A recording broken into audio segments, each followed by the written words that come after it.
오늘 우리에게 주시는 하나님의 말씀은 구약성경 시편 139편 14절로부터 18절까지 말씀이 되겠습니다. 제가 가지고 있는 성경으로 구약성경 904면에 있습니다.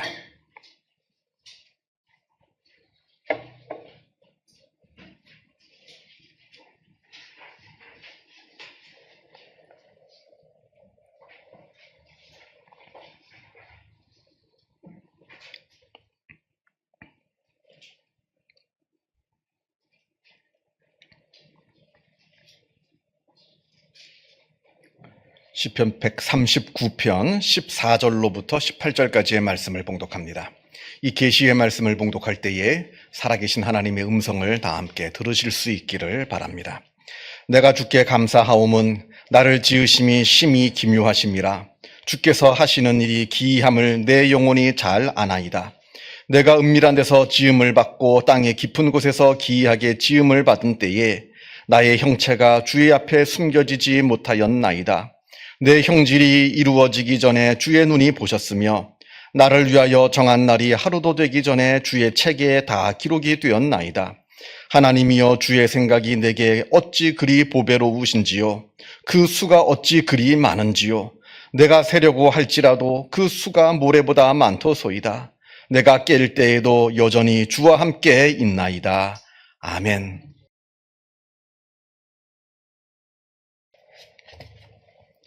세상의 모든 사람들은 누구나 다 자기 나름의 열등감을 가지고 인생을 살아갑니다.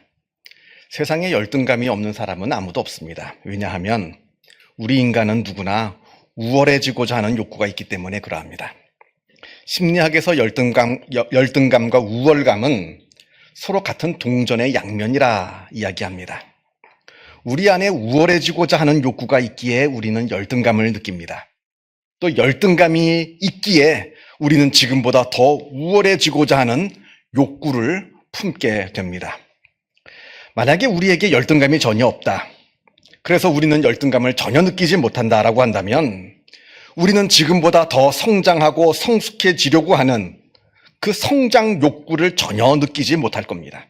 그렇게 되면 우리는 아무리 시간이 지나도 전혀 자라지 못하고 성숙해지지 못하는 그런 미성숙한 사람으로 주저앉고 말 겁니다. 다행히 우리에게 열등감이라고 하는 마음이 있기에 우리는 더 높은 차원의 성장과 성숙으로 나아갈 수가 있는 겁니다. 아동 심리학자들의 말에 의하면 아이가 2살만 되어도요, 우월성이라고 하는 것을 인식할 수가 있고요. 그래서 자기도 우월해지고자 하는 욕구를 갖게 된다고 합니다. 2살만 되어도요.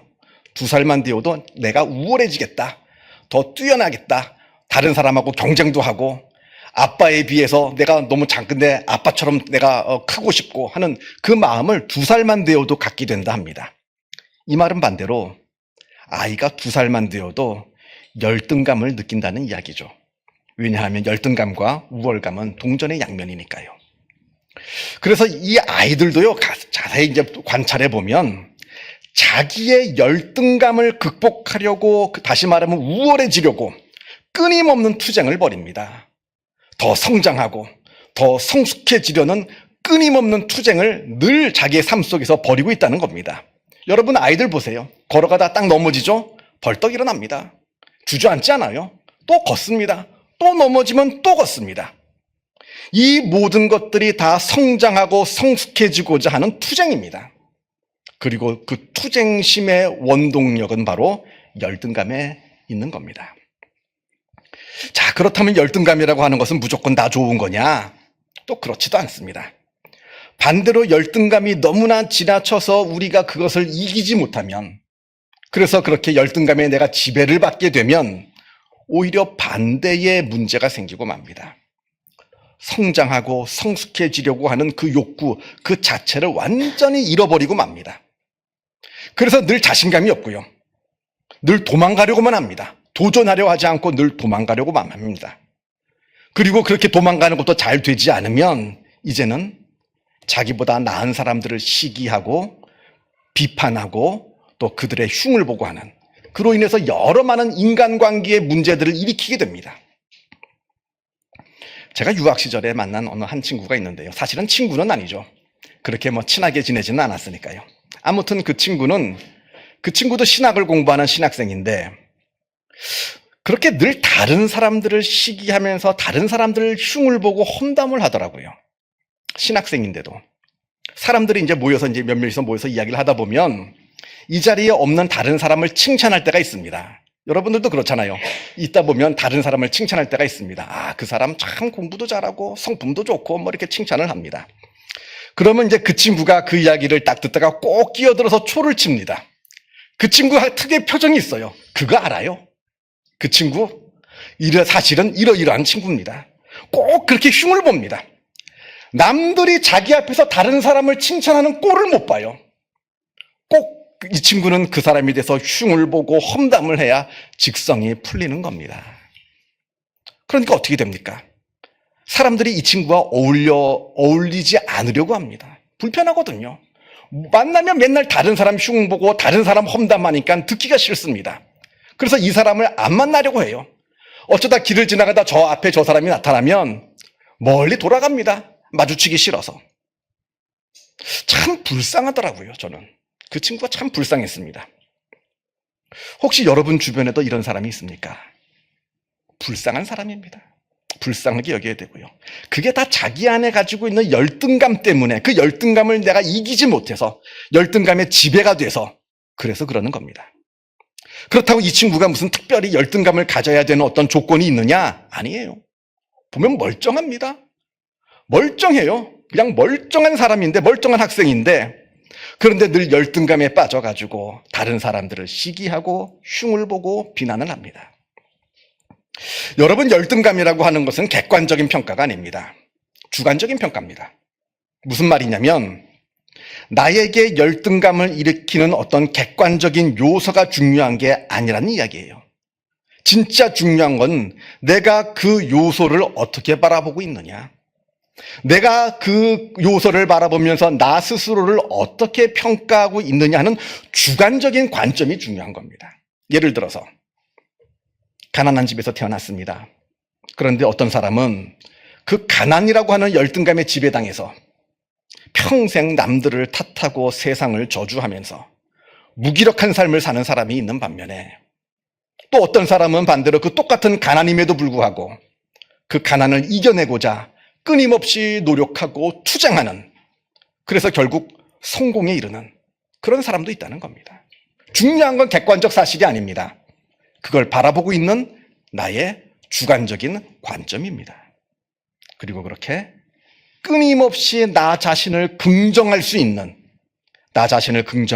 자기 긍정이 중요한 겁니다. 미국 하버드 대학교 심리학과 교수인 탈 벤 샤흐르 박사가 자존감의 3가지 단계를 이야기합니다.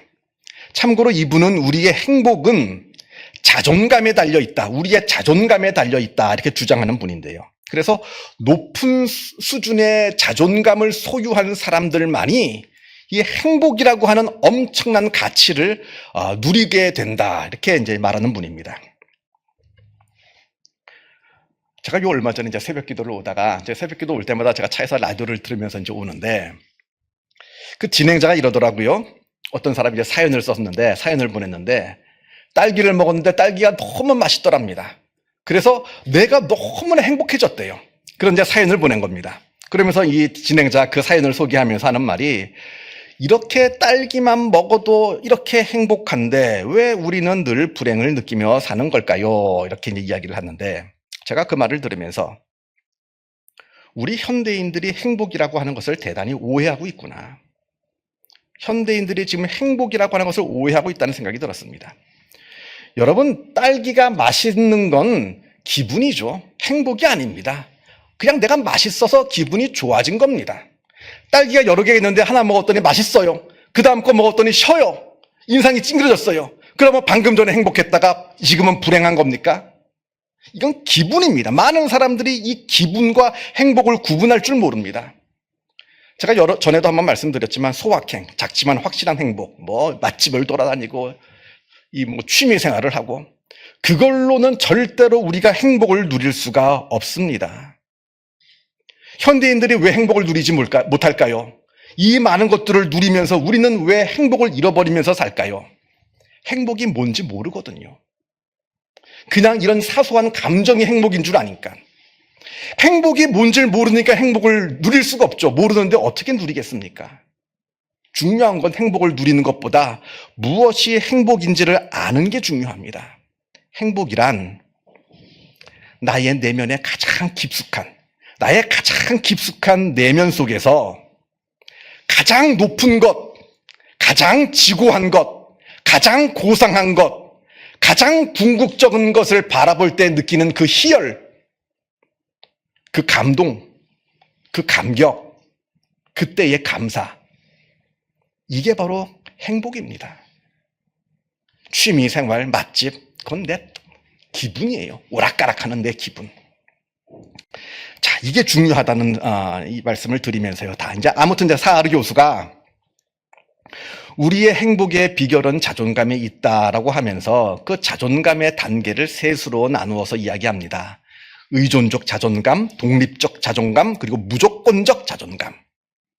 먼저 의존적 자존감이라고 하는 것은 다른 사람의 칭찬을 듣고 다른 사람의 인정을 받을 때 느끼는 자존감을 말합니다. 남들이 나를 칭찬하면 자존감이 높아져요. 그러다가 남들이 칭찬을 안 해주거나 남들이 나를 비난하면 내 자존감은 그냥 곤두박질 칩니다. 이런 식으로 다른 사람들의 칭찬에 내 자존감이 좌우된다고 해서 의존적 자존감이라고 말합니다. 이 자존감의 단계에 있는 사람들은 언제나 다른 사람들의 칭찬을 갈구합니다. 다른 사람들이 나를 칭찬해 주기를 바라요. 그러다가 내가 칭찬받지 못하면 내 자존감은 꼬꾸라집니다. 다른 사람의 칭찬에 의해서 내 자존감이 요동치는 이 자존감의 단계가 바로 이 의존적 자존감의 단계입니다. 가장 낮은 단계의 자존감이죠. 두 번째 단계는 독립적 자존감입니다. 나의 자존감이 타인의 평가에 의해서 좌우되지가 않습니다. 외부의 다른 사람들이 이러쿵저러쿵 아무리 나에 대해서 말을 해도 내 자존감은 거기에 널뛰지 않습니다. 늘 똑같아요. 그러면서 오직 내 안에서 내가 나를 어떻게 평가하느냐, 내가 나를 인정할 수 있느냐, 이것만이 중요한 겁니다. 다른 사람들이 세상에서 뭐라 하더라도 내가 나를 인정할 수 있으면 그것으로 내 자존감은 엄청 높아집니다. 내 평가가 중요합니다. 다른 사람의 관점이 아니라 나의 관점이 중요합니다. 그래서 독립적 자존감이라고 하고 있고요. 그래서 이 독립적 자존감을 가지고 있는 사람들은 다른 사람의 칭찬을 갈구하지 않습니다. 남이 칭찬하던 말던 그건 상관없어요. 그게 뭐 나랑 무슨 상관이겠어요. 그 사람 생각이지. 그저 내가 나를 인정할 수 있으면 나는 그것으로 만족합니다. 자, 자존감의 마지막 세 번째 단계, 가장 높은 단계의 자존감은 무조건적 자존감입니다. 이 무조건적 자존감은 평가 그 자체로부터 해방되는 자존감이에요. 다른 사람이 나를 평가하느냐도 중요치 않지만 내가 나를 어떻게 평가하느냐도 중요치가 않습니다. 세상의 그 어떠한 평가와는 상관없이 나는 나라고 하는 사실, 나라고 하는 존재, 그 자체만으로도 자존감을 나는 누립니다. 그래서 저는 이 무조건적 자존감을 존재적 자존감이라고 저는 부릅니다. 내가 무엇을 이루었느냐, 이루지 못했느냐, 밖으로 나타나는 그 업적이나 그 성과에 의해서 좌우되는 그런 자존감이 아닙니다. 무엇을 내가 많이 이루었으면 자존감이 높아지고, 내가 뭘 이루지 못했으면 자존감이 떨어지고, 그런 자존감이 아니라 그냥 나라고 하는 존재, 그냥 나라고 하는 존재만으로도 나의 존재의 의미를 발견하고 존재의 가치를 발견해서 그것만으로 내 자존감이 굳건해지는 그런 자존감, 가장 높은 수준의 자존감을 이야기합니다.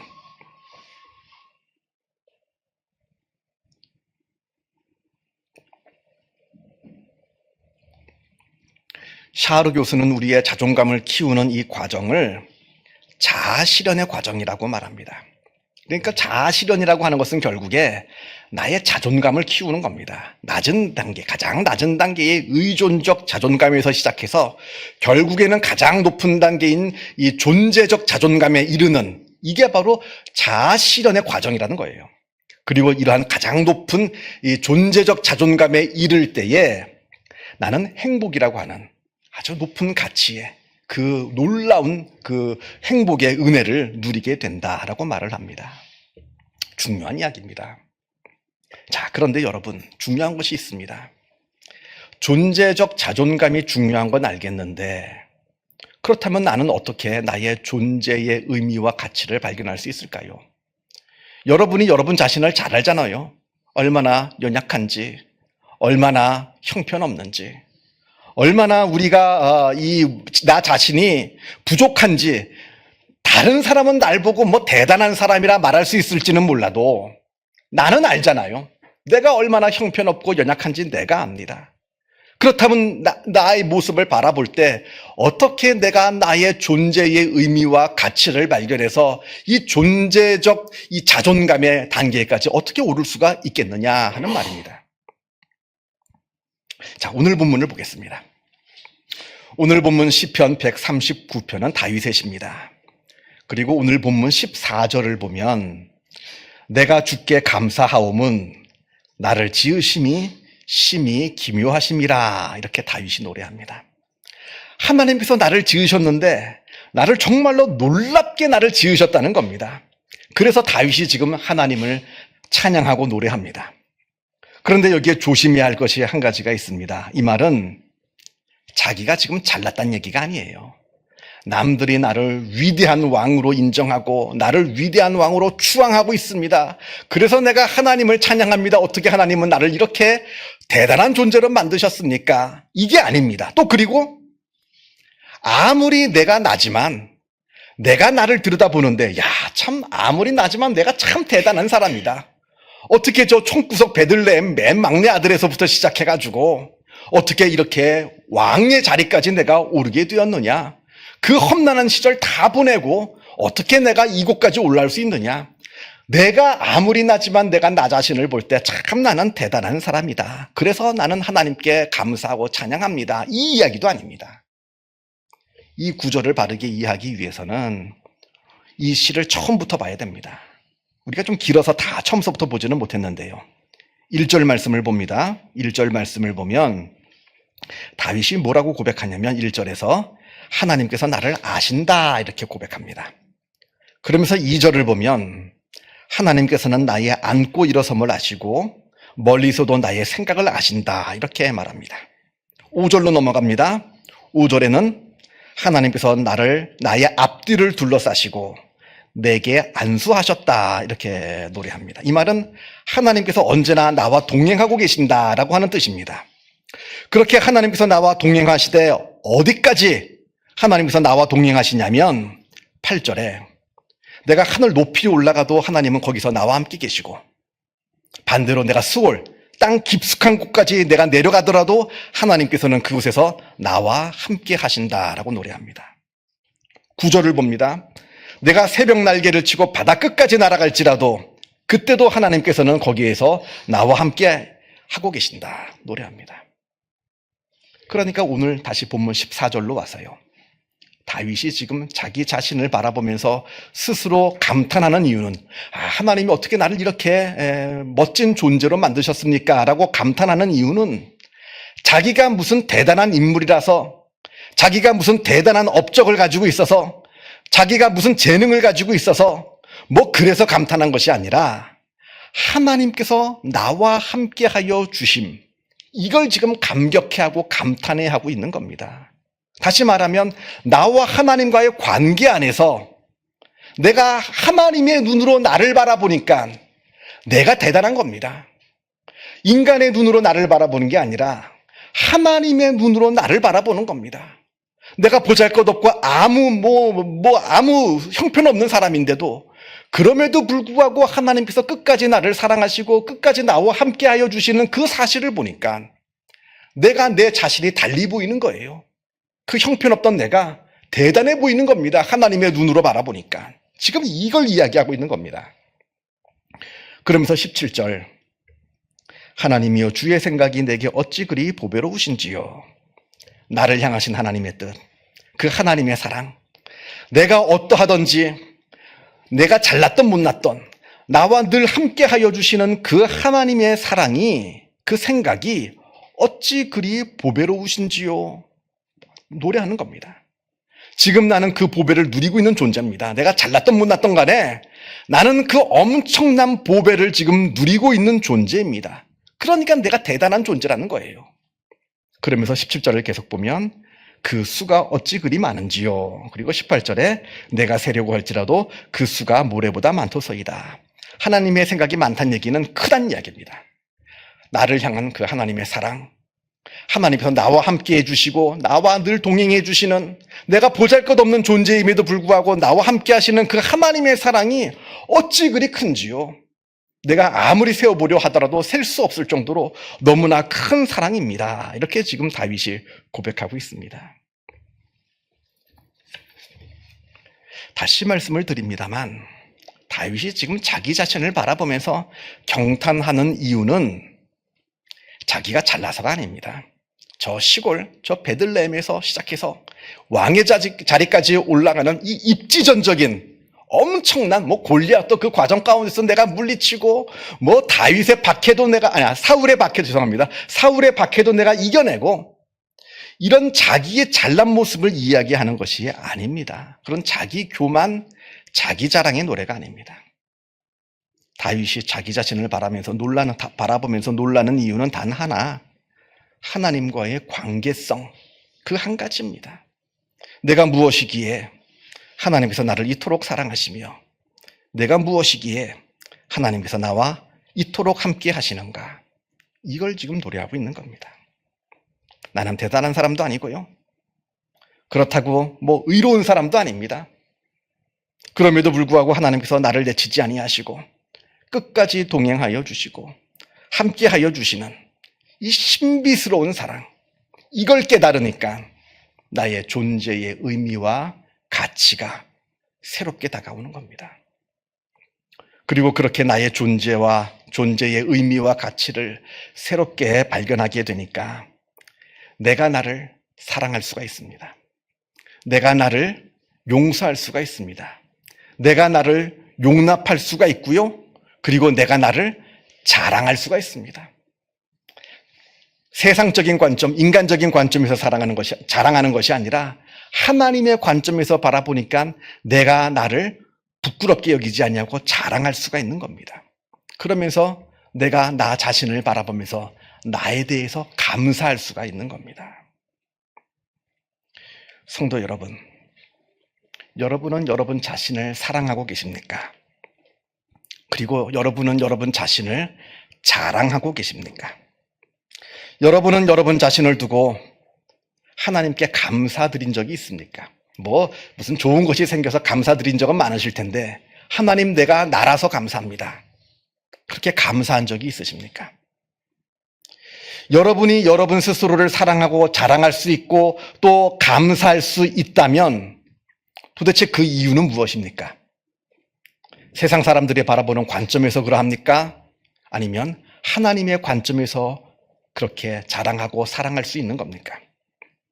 만약에 내가 그렇게 하지 못한다면, 내가 나를 사랑할 수 없고 내가 나를 감사하지 못하고 내가 나를 자랑할 수 없다면, 그렇다면 또 그 이유는 무엇입니까? 세상적인 관점에서 내가 나를 자랑하지 못하는 겁니까? 사랑하지 못하는 겁니까? 아니면 정말로 내가 나 자신을 온전하게 깨닫지 못하였기에 아직까지 그렇게 못하고 있는 겁니까? 우리가 깊이 생각해 보아야 하는 문제입니다. 기도하겠습니다.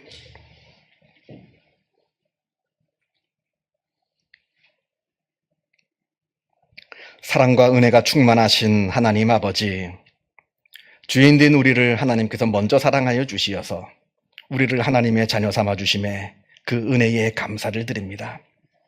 우리를 하나님의 자녀 삼아 주시고 하나님께서 친히 우리의 아버지가 되어 주시어서 이 보잘것없는 나를 끝까지 사랑하여 주시고 우리와 늘 동행하여 주심에 그 은혜에 감사를 드립니다. 우리가 이 은혜를 깨닫게 하여 주옵소서. 하나님의 사랑을 우리가 진정으로 깨닫게 하여 주옵소서. 그리하여 하나님의 관점에서 하나님의 그 사랑의 눈으로 나 자신을 바라보게 하여 주옵소서. 세상의 그 천박한 눈으로 나 자신을 바라보아 때로는 하늘을 찌를 듯 교만하다가도 그저 밑으로 굴러떨어지는 그 아주 참혹한 그 열등감 속에 빠져드는 그 어리석은 삶을 살지 않게 하여 주시고, 하나님의 눈으로 나를 바라보게 하여 주시어서 겸손한 마음을 가지게 하여 주시고, 또한 자존감을 갖게 하여 주시어서 하나님의 자녀로서 누리는 그 기쁨과 행복을 누리며 살아가는 복된 우리의 삶이 되어지게 하여 주옵소서. 우리가 가지고 있는 이 놀라운 은혜 깨닫게 하여 주시고, 그 은혜를 또한 세상에 증거하는 주님의 귀한 증거자로서의 삶을 우리가 살아갈 수 있도록 역사하여 주시옵소서.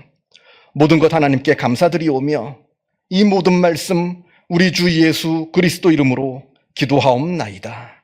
아멘.